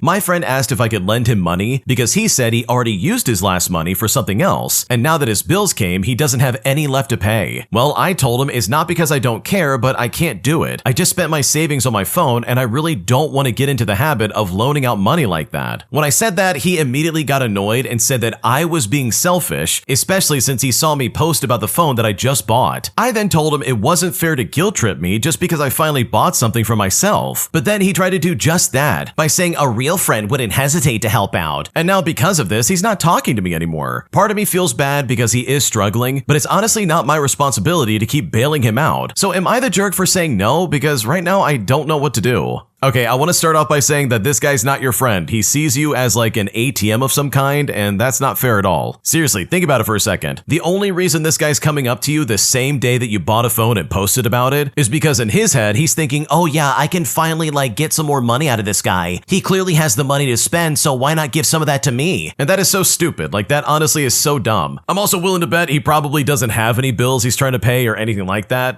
He's probably just completely full of it and is instead just trying to get some free money out of you. So no, you're not the jerk because this guy is not a good friend. Am I the jerk for refusing to give up my plane seat also that a family could sit together? Because after the fact, I really feel terrible and I'm not sure if I made a mistake. Here's how it all went down. Okay, so I was flying home from a vacation and I specifically paid extra for an aisle seat towards the front of the plane. I did this because I have a bit of anxiety about flying and I need easy access to the bathroom and to deplane quickly. After I got settled, a man with a 5-year-old son approached me. He explained that his wife and other children were sitting a few rows back and he was in a middle seat in my row. He asked if I would be willing to switch seats with his wife so that they could all sit together. When he said this, I politely said no. I explained that I had paid extra for this specific seat. The man then let out a heavy sigh and say, "It's a 4-hour flight. Can't you just help my family out?" His wife then came up and started giving me a dirty look. The flight attendant eventually got involved and asked if I'd be willing to move to his wife's seat, which was a middle seat near the back of the plane. But again, I said no. And so with that, for the entire flight, I could feel them both glaring at me. The kid was crying on and off, and the parents were making loud comments about some people having no compassion. And honestly, I felt awful the entire time. I told my friend about it afterwards, and she said it was within my rights, but that it was kind of a jerk move not to help out a stressed family. I know it was inconvenient for them, but I feel like I shouldn't be made to feel guilty for wanting what I paid for. And at this point, I just don't know what to do. Okay, I'm gonna say this as honestly as I can. That family is completely stupid because if they wanted to sit together, they easily could have. Or they could have taken a different flight or any other different tactics instead of trying to hassle you and be like, oh, can you please go to the back of the plane? You know, the seat that really sucks in the back, in the middle. Go ahead and go there so my wife can sit in this better spot. Thanks, really appreciate it. Oh, and if you don't do it, we're gonna make you feel like crap. I'm sorry, the second anyone starts making snide remarks or looking at me dirty, any kind of mutual understanding goes directly out the window. Screw that. I'm not going to be talked to like that. Especially with this guy trying to be like, come on, man. Just move to the back of the plane. That's completely unreasonable. If he had an equivalent seat where it's okay, maybe I'm trading an aisle seat for another aisle seat, and it's still in a good part of the plane that's close to the front. If it was something like that, I'd be like, sure, let's do it. But this guy wants you to trade your really good, expensive seat for some crap seat in the back of the plane? Dude, I don't think so. So no, you're not the jerk here. You didn't do anything wrong. And the fact that these people made you feel that way is completely unacceptable. Today, I told my girlfriend that her destructive and disrespectful younger brother and sister are not allowed over at the house that I'm trying to fix up because they literally break things every time they come over that it's literally driving me insane. But now, after I said this, she's saying that I'm being unreasonable. And at this point, I don't know if I'm being the jerk or if I'm in the wrong because right now I just don't know what to do. Here's what's happening. Okay, so me and my girlfriend bought our first home about 2.5 years ago. It was a total fixer-upper, but I was willing to learn and do things do-it-yourself just to save money. Ever since then, I've poured in thousands of dollars, all of my annual leave, and endless weekends into this place. Every improvement, repair, or upgrade has been me alone. My girlfriend isn't great with money and hasn't contributed financially, and she also doesn't have the skills or interest in DIY, so I don't hold it against her. The real issue is her younger brother who's 14 years old and her younger sister who's 12 years old. Every time they come over, they are incredibly disrespectful of the house. For example, her brother once took a hammer to the porch tiles and cracked 2 of them. When I asked him if he would do this to his own house, he said no, so I told him bluntly not to do it to mine. Her parents brushed it off with, "Oh, it's only a couple of tiles," but I reminded them that their landlord pays for their repairs while I'm footing the bill and losing time. I spent ages laying a sandstone patio, and her sister dragged metal chairs across it, scratching the surface even after I told her to pick them up instead. In fact, last week, her sister begged to stay over and I agreed, but this morning I woke up to a flooded bathroom because she apparently put all her weight on a tap, bending the pipe. And now I've got water damage under recently laid floor, and my entire weekend will be spent ripping it all up and fixing it. When I said I don't want them over anymore because every visit ends up costing me time, money, and stress, I got called unreasonable. But from my perspective, I'm constantly undoing damage caused by kids who don't respect the space that I've worked so hard on. So am I the jerk for putting my foot down and not wanting them at the house anymore because right now I just don't know what to do?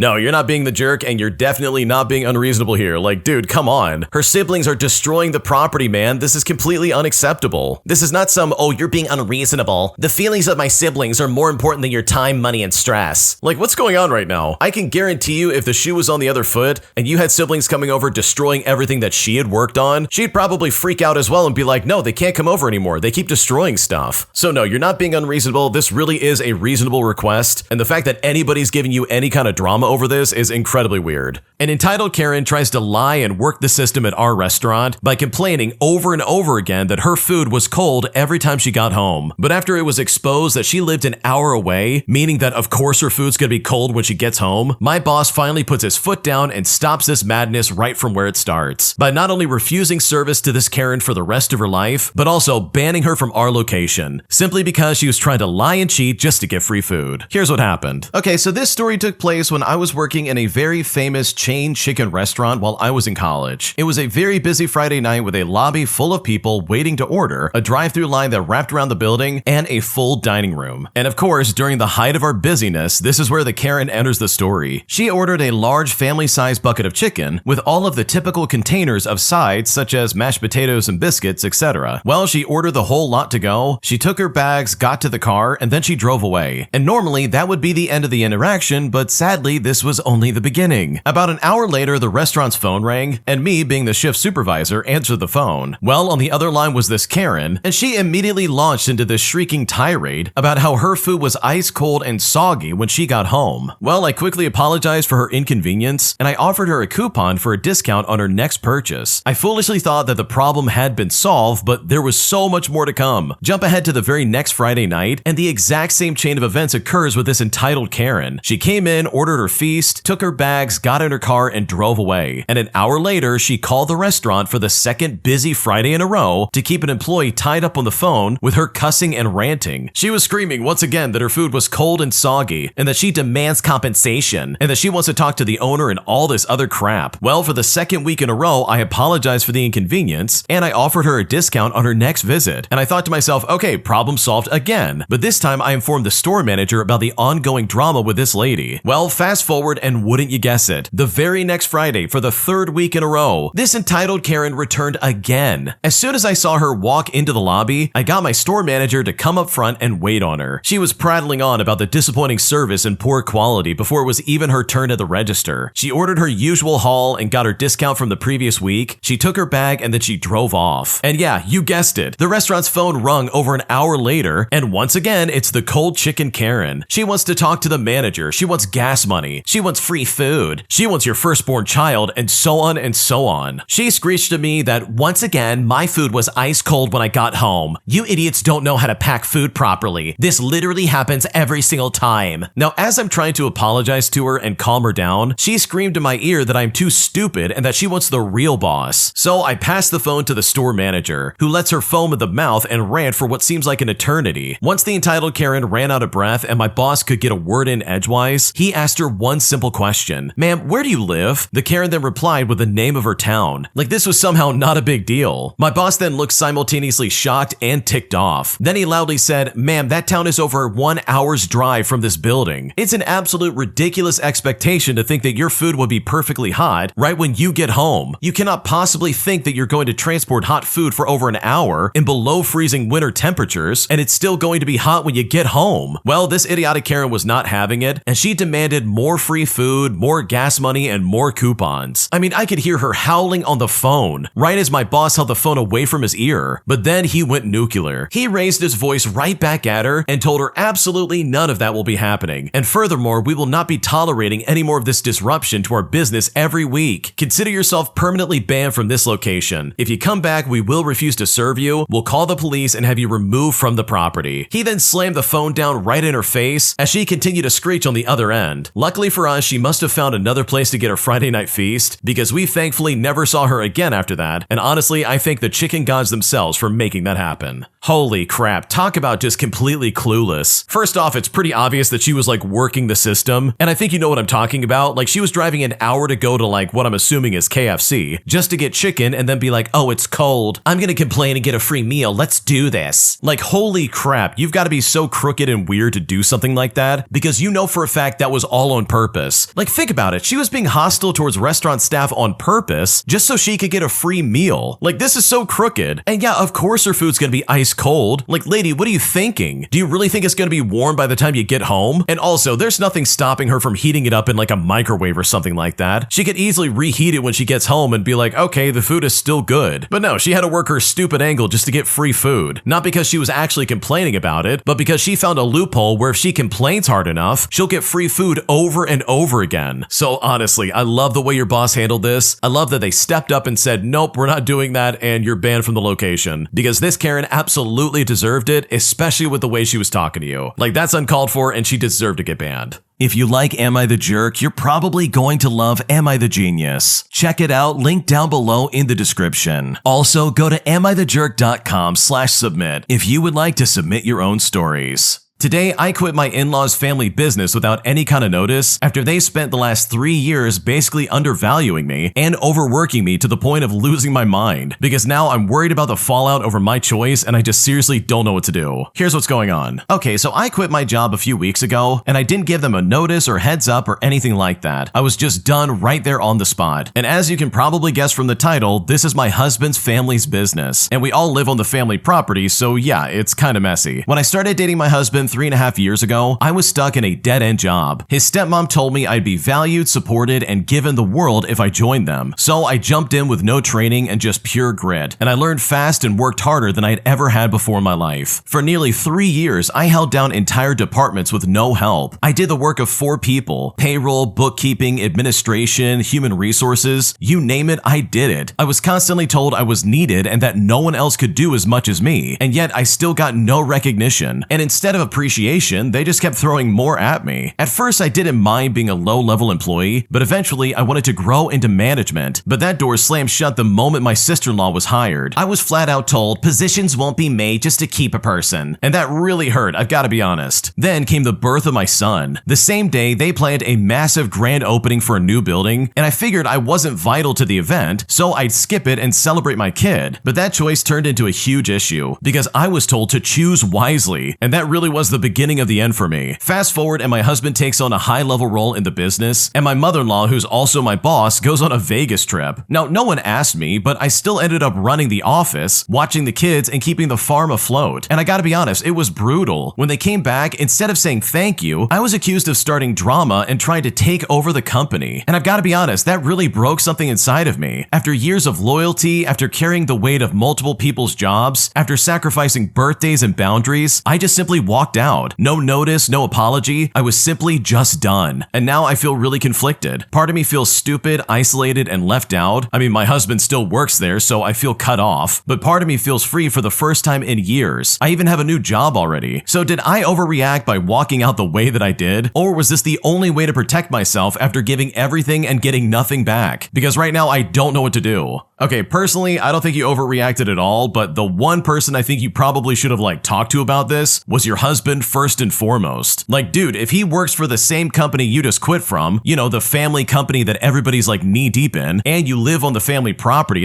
dude, you can't just walk away like that and expect there to be no consequences. Don't get me wrong, the way they treated you was completely unacceptable and they absolutely are terrible people, and in my opinion, they kind of led you along in some way, but there's gonna be things that probably come up because of this that I don't think you can possibly avoid. So under any other circumstance, I think you would have made the right choice and this really would have been great for you. But considering all that's attached to this decision, in my opinion, this probably should have been handled in a much better way. My influencer girlfriend has not made any money this year, and despite trying to help her out and make her do something when it comes to content creation in general, she still is in a place where she's not making any progress, putting me in a situation where I feel like the jerk anytime I speak sense to her, because right now I just don't know what to do. Here's what's going on. Okay, so my girlfriend has been supporting herself as an influencer, but has not been financially successful for the past 2 years. She had to rent out her condo and move in with me because she could no longer afford her mortgage payments. When she moved in, she said she could make influencing work as a job, but in the first year, she only earned a few $1,000s, and she only posted twice per month. At the start of this year, I gave her a target of at least 1 post per week and earning minimum wage. Well, with only 3 months left in the year, she has made no money and is averaging 1 post per month despite having plenty of content to work with. Conversations about what she does all day do not go well, and lately she's been saying that her happiness and mental health are more important than making money and my arbitrary targets. She earns some money renting her condo, and we could continue to get by, but what really bothers me is her lack of effort, nor does she seem concerned about making money. I gave her the year to try and make it work, but I am confident that she is not going to make her target. I'm torn between letting her try until the end of the year or asking her to move out and live with her parents until she finds a job. Now, I take ownership for letting this go on for so long because I enjoy photography and content creation, and initially I believed that she could be successful given the paid work and the free trips. But right now, I feel like it's all gone completely off the rails and I just seriously don't know what to do. Okay, first and foremost, this is not your fault, but honestly, it really is your girlfriend's fault. This is a pipe dream at best because she is trying to be like, oh yeah, I'm gonna quit my day job and do this for a living. The thing that makes me no money. And dude, her being like, my mental health and my happiness is more important than money. Yeah, you say that now until you have to pay bills and you're like, oh crap, I need to get a job. I need to pay for stuff and live. I can't do this doing some weird content creation job that doesn't make anything. If she was really well established and she had a good following, then sure, she can probably make a living doing this. But even then, it's like a crapshoot, man. You never know if it's gonna work out or not. So no, I don't think you're the jerk for trying to push the envelope here, because the way your girlfriend's acting is really selfish and not fair for you in the slightest. An entitled Karen makes it sound like her kid is allergic to something that we might be serving. But after we go above and beyond to make sure we don't cross-contaminate, this Karen freaks out on us and says that we did it wrong, despite the fact that we followed her instructions exactly the way she said it. Here's what happened. Okay, so I'm a 33-year-old female and I'm a chef. Most of my work is in restaurants, but I also take big events, such as weddings, fundraisers, and galas. But either way, the rules are the same. You don't play around with food allergies or breaking health codes. Yesterday, after coming back from a charity gala the previous day, I was working a busy dinner shift at the restaurant. A couple came in with their kid who's around 9 years old, and after the orders, the mom casually told me to just make sure that his food doesn't touch a certain ingredient. And I think to myself, okay, no problem. We flagged it as an allergy and we had to sanitize everything. New gloves, separate pan, the usual. Well, when I brought the plate out, she immediately got upset because it didn't look right compared to how she makes it at home. I explained that we prepared it differently to avoid cross-contamination, and she responded aggressively